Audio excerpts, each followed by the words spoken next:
Good afternoon. How are you today? Well, it's in the 70s. It's really nice out. And there's no real wind. You can hear the birds. You can almost hear the green stuff working its way to the surface. I've seen some bulbs, but I haven't seen much else. Grass is starting to grow. And you can see the very tiny buds on trees. And so that's a nice time. In the meantime, chaos reigns. We have Trump attacking Bragg, the DA for Manhattan County. I think he called him an animal. He has all sorts of names for him, which I think basically reveal his racism, not too far dropped from his father's terrible discrimination against people, and no respect for judicial tribunals. We have a history of that, and you can be sure there's no exception when Trump himself is involved.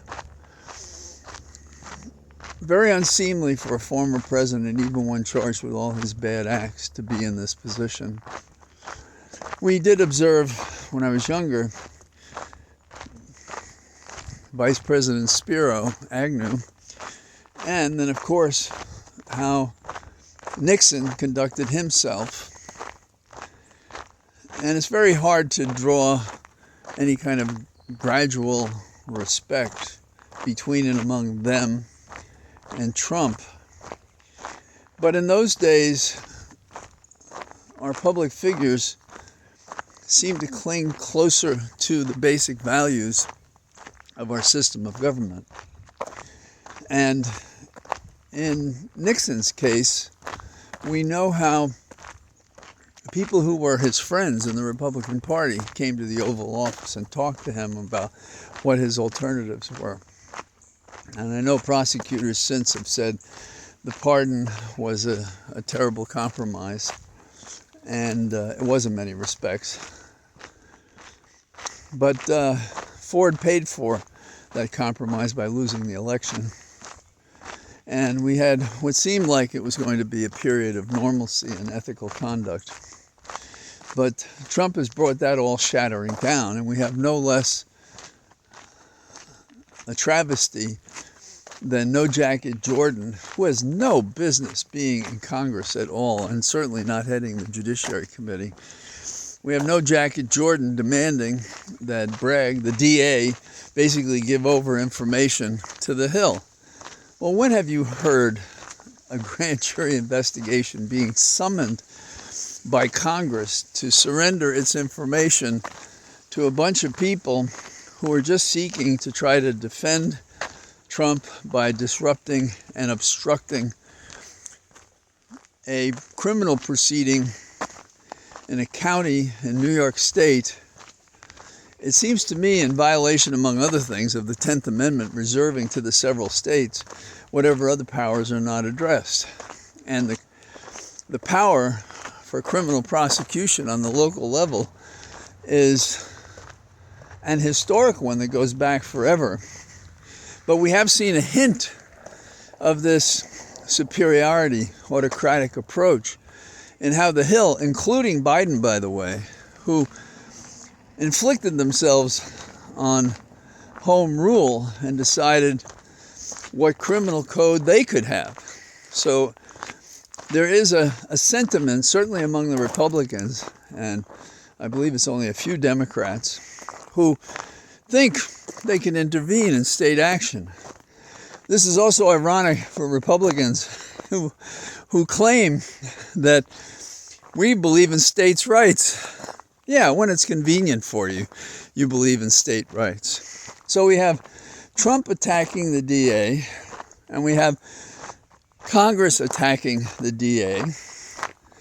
But Bragg comes back. Bragg had issued a statement we discussed before, saying we're not going to be pushed around by threats and coercion.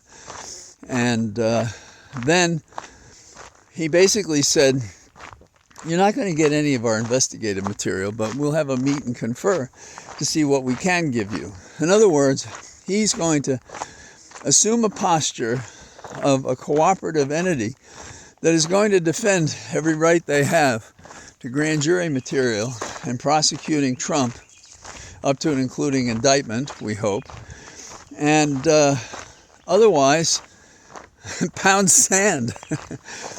If there was a narrow or identifiable charge, other than apparently helping Trump and acting at his beck and call, rather than some underlying legitimate public policy rationale, maybe we'd be someplace else, but we're not. And that leads me to another quite upsetting aspect of this. We have had a former president basically sound as he did before January 6th in a way that sounds threatening, and our Attorney General has done squat about it, nothing. And Biden has said nothing about it. And there are these weak defenses. They're always political, though. The right thing here is to stand on your soapbox and say you don't go around threatening our criminal justice system, whether it be the state or federal.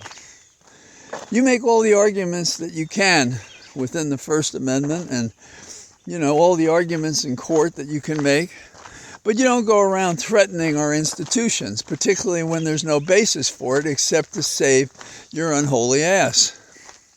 Pardon me. And similarly with the Congress. Some Democrats are speaking out, but this is a critical debate about what the nation's about. And so while Biden was conducting a review of the successes of Obamacare, he couldn't find the time also to discuss what's happening in our nation in an investigation of a man who would have brought down this government. It's just not acceptable. It's not understandable in the sense that if you're to preserve and protect the Constitution and you slip the punches every time there's a misconduct by Trump and his corrupt minions, well, then you're not doing your job.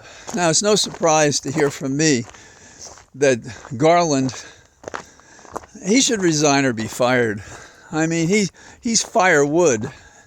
He's not doing anything to protect us from Trump, at the least. Then finally, where are the voices against Congress? Isn't it enough to label somebody like you or me, if we think of ourselves as liberal, as being liberal and therefore wrong, or that it somehow discounts our opinion? If we're invoking the Constitution, say the 10th Amendment, and we're invoking due process, the 14th is applied to the states, and if we're invoking statutes and laws that make it a crime to do what Trump did and to push for a trial, in other words, if we're seeking to enforce the law and the Constitution, then what does it have to do with whether we're, quote, liberal, except to say that liberal at its very ground means freedom. What does the 14th Amendment talk about? Life and liberty. And so where is our fight for liberty? Is it only among liberals? Conservatives say they're for freedom. Well, what is their variation of freedom? To obstruct the criminal prosecution of the worst president this United States has ever had? Apparently, the politics of power has, pardon the expression, trumped the legitimacy of democracy, favoring instead a law of power, a law of lawlessness, a law of unconstitutional behavior. And we allowed these people to be in this position because we didn't make these arguments when it could have been more effective. And so now we're doing less instead of more when we need to do more. So, now if you want something to help you on a protein level, I recommend lentils. I had some for lunch today, and that's one of the reasons it's in my mind. Also, I've been seeing articles about it. And they say there's more punch, more nutrients in lentils than you'll find in a steak. Again, you know I'm a vegetarian, so the combination. Now, I'm a vegetarian, but I am prepared to fight in a way these people who probably are not vegetarians aren't prepared to fight. Come on, Biden, figure it out. We elected you at least for one thing, and it was so that Trump would not be reelected.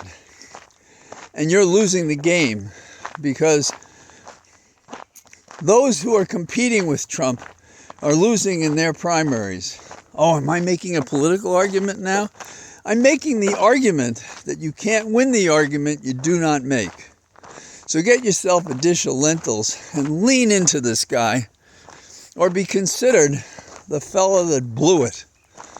Because if we continue on this course and don't show courage and don't stand by the laws and principles that we claim to honor, and that is a beacon of truth for the rest of the world, then who are we? We're nobody. We're a lie. We're a joke. Increasingly, what I see is we, the people, are ignored. We're lied to, we're cajoled, we're soothed. But what we really ask for just doesn't happen.